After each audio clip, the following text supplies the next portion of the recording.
It's mid-July 2023, and I'm about to take the Skoolie on a 3-day camping trip to the Watkins Glen Corning KOA in the southern tier of New York State.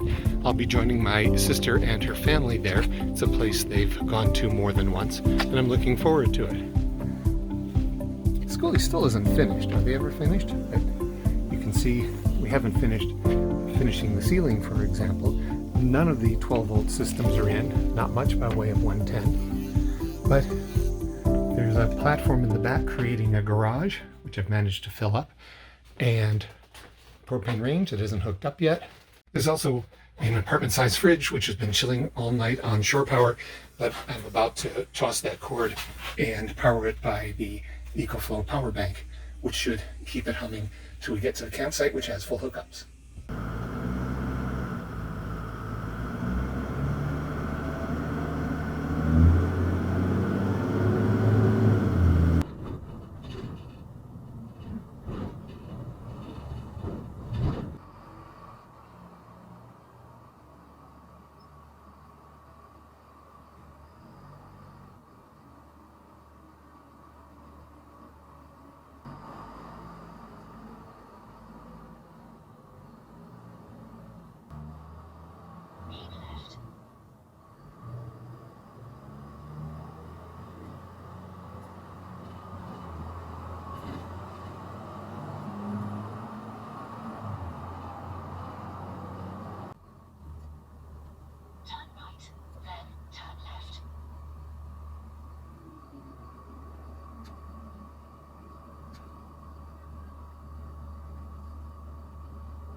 Next stop, Watkins grocery store.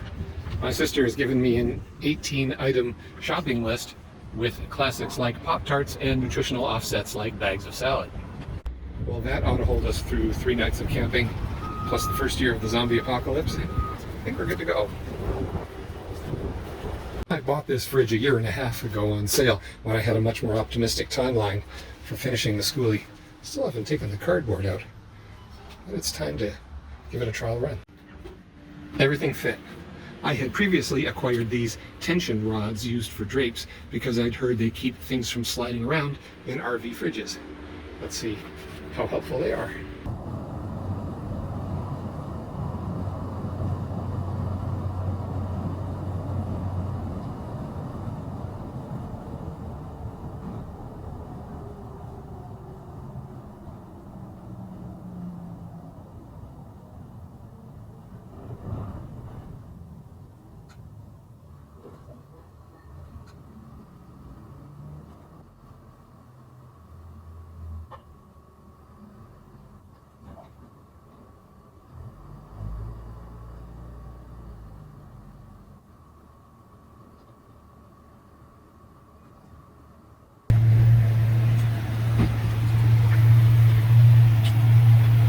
The helpful woman behind the counter gave me a lot of check-in information to absorb, including a card like this I used to open the gate.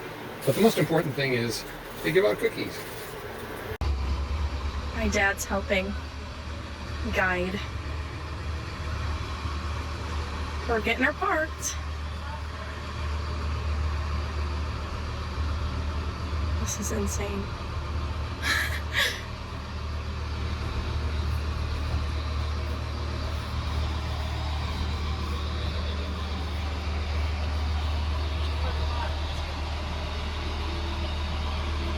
It's the next morning. I slept well on a 10-inch tall air mattress that I'm using until I get a permanent mattress sitting on a platform that didn't exist 48 hours ago. I'm glad I put a burn on to finish it because it gives me 35 square feet of storage in the Skoolie's new garage. I'm still trying to figure out what goes where. A fairly bright line is there are places you can put things when the Skoolie is stationary, or you cannot put them when the Skoolie is in motion. So what's it like camping in a half-finished Skoolie? I'm really grateful that I have window coverings but I really haven't figured out where to put them when I take them down in the daytime. These are just cheap plastic drawer sets with clips to keep the drawers closed.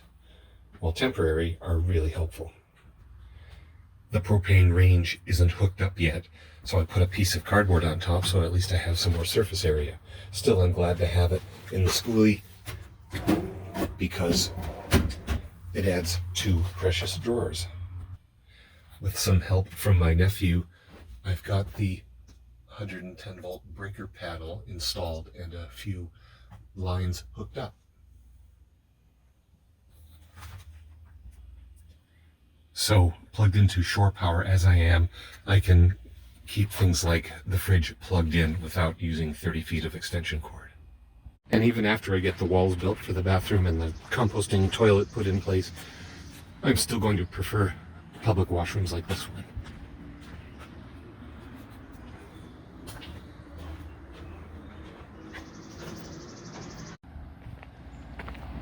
This is what I've got going on for plumbing. I'm going to finally try out this way of making coffee. When pouring into an opaque cup, you have no idea when it's full. Duh. This campground offers campsites with varying levels of services. On my own, I probably would have chosen one that just has electrical hookup and a source of fresh water. But to be next to my family, I ended up in a site that has this poured concrete pad, this rocking chair and swing chair, 20, 30, and 50 amp service, and a place for a sewer hookup. I used the ladder to dump the gray water from my Canadian Tire slop bucket this morning. If you're looking for isolation and solitude, this is not the place for you. But I can't think of a better place if you want to keep kids entertained.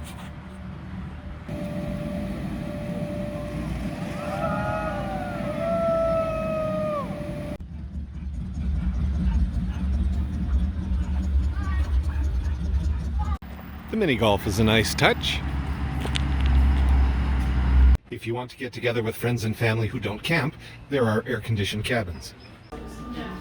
There's the camp store, fitness center, and an indoor pool as well as an outdoor one. So, brother-in-law Carrie, how long have you been coming to this campground? We started coming here, me and your mom. It's been at least 12 years ago. Wow, and what do you like best about it? We have been to other KOAs. This one's nice that we know the owners. We've actually, they've been expanding this every time we come, so it's interesting. Every time we come here, it seems like there's something different. What they tend to do too is they put things in.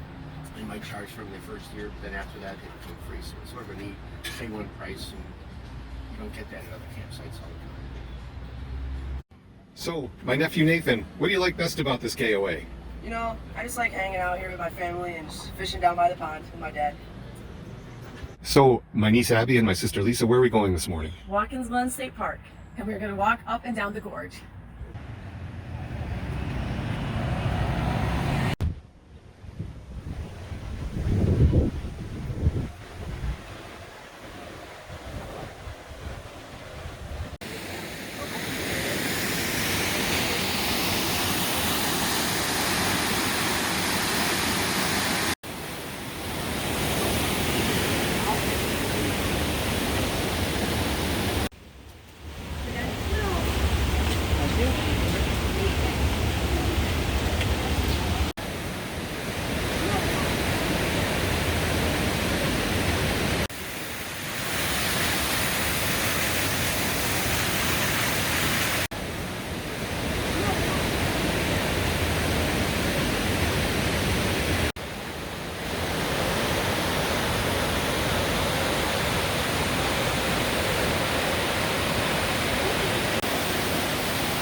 My cell phone plan is with T-Mobile, and there's no T-Mobile service in this campground.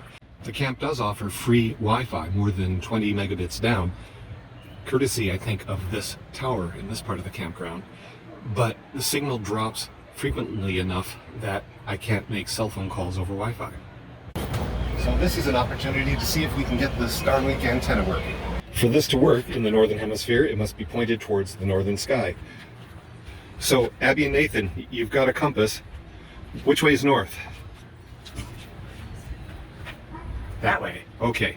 Now, that way also features trees, and we need an unobstructed view of the northern sky. What if we get further back? Now, we don't want to put the antenna in the middle of the road. Right. But what if So maybe- what if we tried here, near the edge of the road? Maybe like right here. And point it that way. Yeah, and we can see. Yeah, let's try that. Now, do you see that big umbrella base there? Yep. Would one of you kindly heft it over here?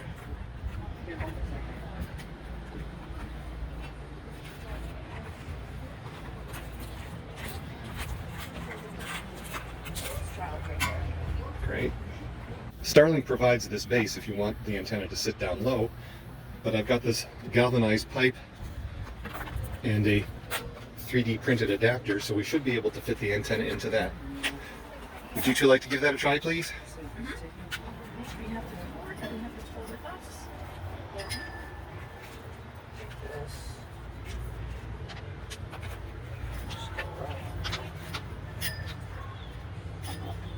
There we go. And could we then sit that in the umbrella stand, please? Maybe you can manage the cable, Abby? I'll make sure this is loosened up.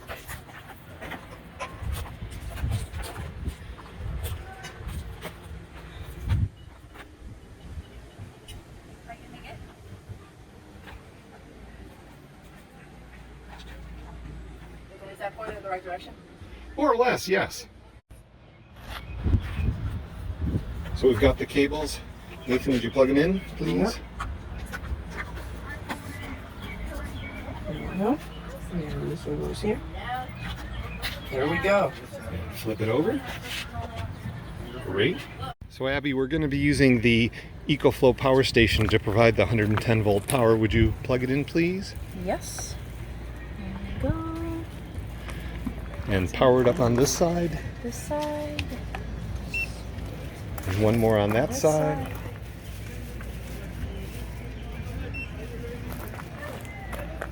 And by, the antenna should start moving, but it may take a moment. Oh, Nathan, are we connected? Yep, we got both phones connected already. Wonderful. Starlink draws some power, but on the EcoFlow with a 90% charge, it will last, I don't know, 17 to 26 hours running just the Starlink.